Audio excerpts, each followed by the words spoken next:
Okay, greetings everybody. So before I begin, I want to comment on last week's video. I mentioned that it would be nice to have 50 likes. I think we've broken 30, so that's actually pretty good. I haven't seen that in a while. Let's see if we can get 40 with, I feel like a caller at an auction. Hey, do we have 40? Do we have 40? Do we have 50? Let's see if we can get 40 likes on this video. I think we can do it. I think it's possible. Okay, so this week I'm going to talk about something that, I've had a few conversations with people fairly recently where I've explained the intuitive mind and the sensory mind. And if you're a Myers-Briggs type of person, you know your MBTI personality type, this is going to be familiar territory. If you don't, take a moment to go to, I think it's like humanmetrics.com. They have a personality test there. And the more I think about this and the more I kind of explore this in the real world with personality types, the more I'm able to explain or understand better why people, see things a certain way and why I see things in a certain way. So what I want to address this week is really about my fellow intuitives. So, in the Myers-Briggs kind of way of organizing the 16 personality types, you have intuitives on one end of the spectrum and you have sensors on the other end of the spectrum. So I'm going to first, I'll talk about in the sense of the comments that I get. I see a lot of comments that come from sensors, and I'll give you some examples, and I see some comments that come from intuitives, and I'll talk about that.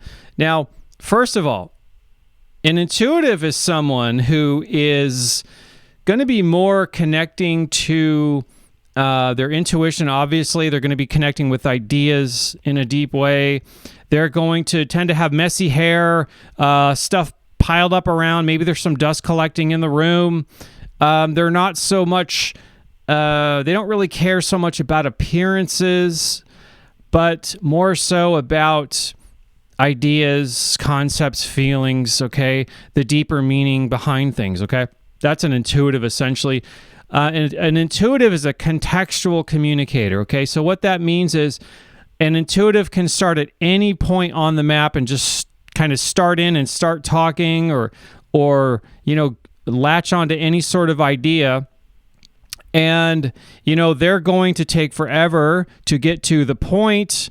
But eventually the intuitive, they'll start at any point and they'll kind of jump around, seemingly completely out of order. But eventually the intuitive gets to the heart of the matter. Okay.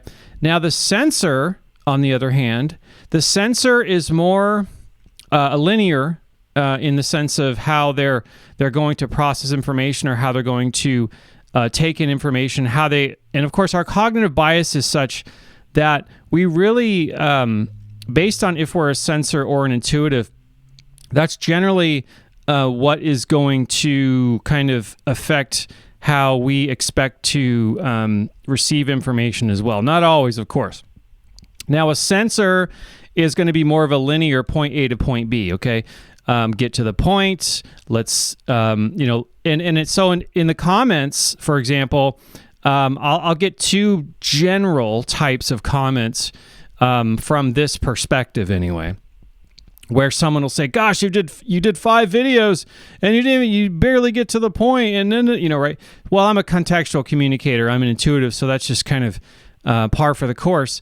So a sensor is going to expect point A to point B, right? You have your premise, you have your subject, you have your conclusion, boom, get to the point, right? Get to the point. So that's a sensor is going to be more concerned with how things appear, right? How they appear to others, how they look, how they come off, how they sound, okay?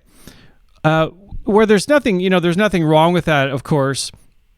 Now, if you're an intuitive, if what I described as an intuitive sounds like you, just understand that you're roughly about 25% of the population, whereas sensors are 75%. Okay, that's just, it's not to make us feel alienated or to even bash censors or make someone feel special, or it's not about that at all. It's just reality. Okay, what I'm describing is just reality. So let's just accept reality, because once we accept reality, we can see things as they are. So censors, some of my favorite people are censors. There's so many visual artists and really funny people, very observant people that will catch things that I miss constantly since I'm an intuitive. So I'm not here to say, well, censors are just a bunch of smooth brains and they're very simplistic and they just care about how things are superficially. Well, that's not what I'm saying at all. So don't get it twisted in that way. Now, I'm going to speak specifically to intuitives because, when you're 25% roughly of the population, and you don't feel, most people aren't really going to understand you, okay? They just won't. Especially if you are a contextual communicator, which I would presume most intuitives are. Contextual communicators can just start at any point and eventually we'll get to the heart of the matter. It takes us a lot longer to get out what we want to say because we're going to go into it a lot deeper. We're going to explore many different perspectives and different aspects and that sort of thing. So, when people connect with what I am saying in my videos, many times the way they connect or what they will say in general is something like, wow, I really didn't see it that way before. That's a very interesting way to see it. And thank you for that perspective. That really, set something off inside of me where, that rings true. That's very interesting. And of course, I'm going to, explore that further. But that's, so an intuitive is going to do that sort of thing. Okay. So if you know of yourself as a sensor, okay, so take the Myers-Briggs.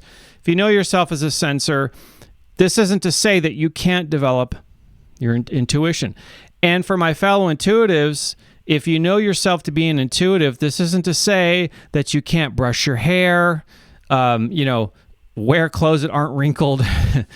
Think about your presentation. Think about how you are presented to others. You don't have to be so inward into your own world so much, because it's a really wonderful thing when we actually develop the weaker side within ourselves. So when we explore a side to ourselves that is not our main strong suit, it's not our home base, okay?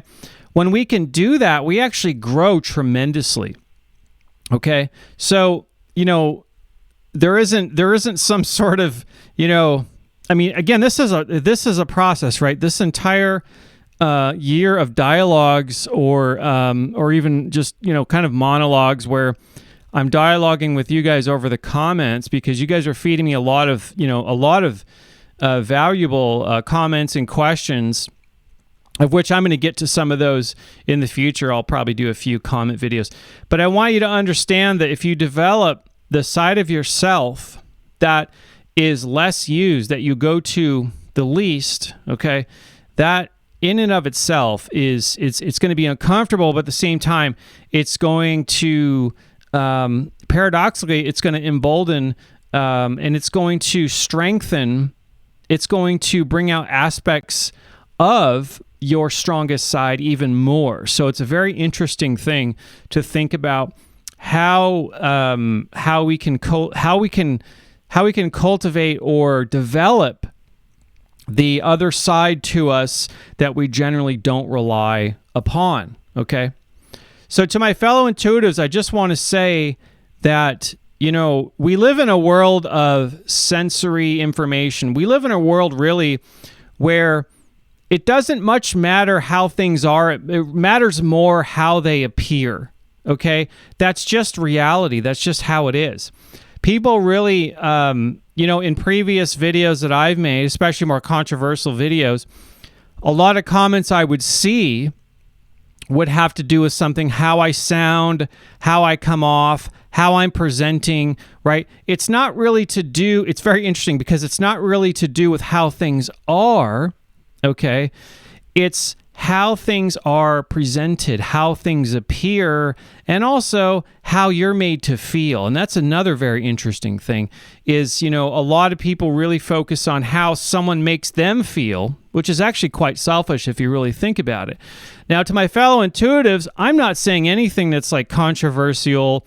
I'm not saying anything that, it's very hard to offend an intuitive because intuitives we just know things. And we can also generally understand that where someone is coming from. And if they're speaking in a certain way, with sensors, I might sound arrogant. I might come off as a know-it-all. I might come off as very dismissive or very judgmental. Okay. But it's a funny thing because intuitives don't get that sense from me at all. Every time I speak to intuitives, and I'm just the same way, I'm the same person speaking now in front of this camera that I am, I'll talk to anyone about all sorts of things, right? As an intuitive and a philosopher and that kind of thing. And I'll explore any subject. And it's really, it's just, at this point, I just don't know if there's anything that would offend me other than things, obviously, that would go against my own virtues, right? My own sense of ethics and morals. But other than that, ideas are totally, every idea is on the table for exploration to an intuitive. There may be some value in thinking about how we are in ourselves. How are we receiving information? Okay, because I'm always receiving things as an intuitive. I'll give you a prime example. I talk to a lot of people. I'm not a total shut-in or anything, even though I am an intuitive and I really dwell in the realm of ideas and I'm more introverted.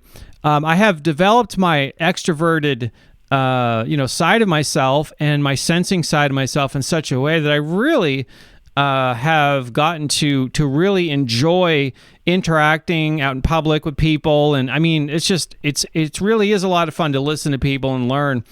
And, as an intuitive, it's how things appear don't really, I get past that very quickly and I'm going into how something is, right? And so someone could come up to me who looks totally wackadoodle or, they just look really off. And I don't, and I'll listen to anybody. And obviously, if there's some sign of danger or something, that's a different thing, of course. But I talk to people from all walks of life, and I listen to them. And, I really listen because I want to know, what is this person trying to really get at? What are they trying to tell me? Is there some deep meaning here? Sometimes there's not. Sometimes it's just some nonsense. But other times, how someone appears to me just is irrelevant. When I'm interacting with someone, I really want to try to understand what is it that they're trying to convey, and is there something that they really want to impart upon me? Is there something that they're trying to really communicate, or even if they're emoting or they're upset about something or happy about something or just talking about themselves, I'm still kind of just observing, right?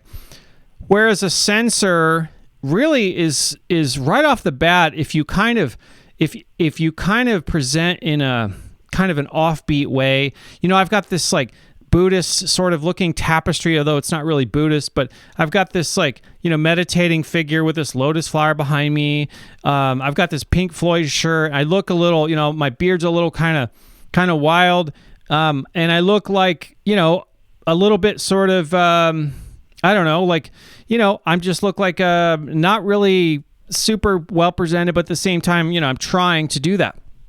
So, to a sensor, if someone is telling a sensor something, they're going to really, at first, they're going to really hone in on how something appears, how this person looks, that sort of thing. But as a sensor, you can fully embrace your intuitive side and remind yourself, hey, let me see if there's something deeper here that this person wants to tell me. Is there some, we can all develop that. Now, how do you develop your intuition as a sensor? I've been talking about this a lot. It's meditation by far, because meditation is this you're opening this channel and you're completely just allowing the signal to come into you, and that's a very intuitive practice. So that's kind of my suggestion if you're a sensor who's looking to go into the intuitive side and sort of explore that. I think that's a great way to do that. And for my fellow intuitives, it's a wonderful thing to develop your sensory side to kind of try to even yourself out a little bit.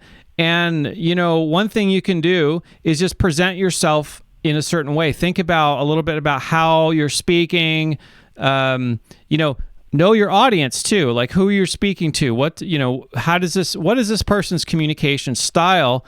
And you don't have to change yourself, but if you can be self-aware enough to understand that, hey, if I change my communication style a little bit, if I tailor it a little bit, the message is going to get through better to this person. If I go from point A to point B, and if I'm talking to a sensor, for example, then I can kind of switch that awareness, open that awareness, and accept, like, this is how this person is going to understand me best. I'm going to try to give them the right communication style so they can understand it better. So there's kind of some crossover there. Now, obviously, my channel takes disparate sort of things that don't seem to be related at first, and then brings them into alignment and I show you how those things are related. So that's obviously an intuitive thing, and that's really where my strong suit is, and that's generally going to be my communication style. So I just wanted to bring that to your attention in case you're an intuitive and you're wondering, well, why don't people seem to understand me? They don't really want to listen to me. It's because you're probably a contextual communicator, and there's nothing wrong with that. And, there's nothing more wonderful than two intuitives who have a conversation, because, those kind of conversations can go in many different directions, and often new insights arise, and all sorts of surprises and wonderful things can occur. And also those conversations can take 6 hours, which to intuitives, it's not really a thing. That would probably kill a sensor, but I'm of course joking a little bit here, but so just keep in mind that if you are an intuitive and you feel isolated, well, understand there's reasons for that, and also understand that, if you don't feel like there's someone around who understands or appreciates or is willing to listen, you probably need to find at least one other intuitive, that you can kind of, I have a few friends that are intuitives, and, we spend a lot of time talking. Sometimes we don't get anywhere, but it's just enjoyable to talk to someone who understands you, right? But the other thing is there is a spectrum, right? And there's this process of communication. There's this process of how we take in information and how we interpret the signal that comes to each of us, right? And it's going to be different for everyone. So also think about this kind of, there's this sliding scale, or there's this spectrum that we operate across from, intuition all the way to, sensory level understanding. So we have to kind of be aware of that as well. And, stop thinking in terms of dualism or, flipping from one to the other. Well, I'm a sensor, I'm an intuitive, right? And making yourself some sort of fixed object. So you don't want to do that, and realize that, there is this spectrum. Now, yes, if you're right-handed and you primarily use your right hand for most things, okay. If you're left-handed and you use your left hand for most things, okay. There's nothing wrong with general statements or being leaning one way or the other. That's totally fine. But also understand that you can develop along that spectrum, okay? So that's what I have for you this week. I'll see you next time.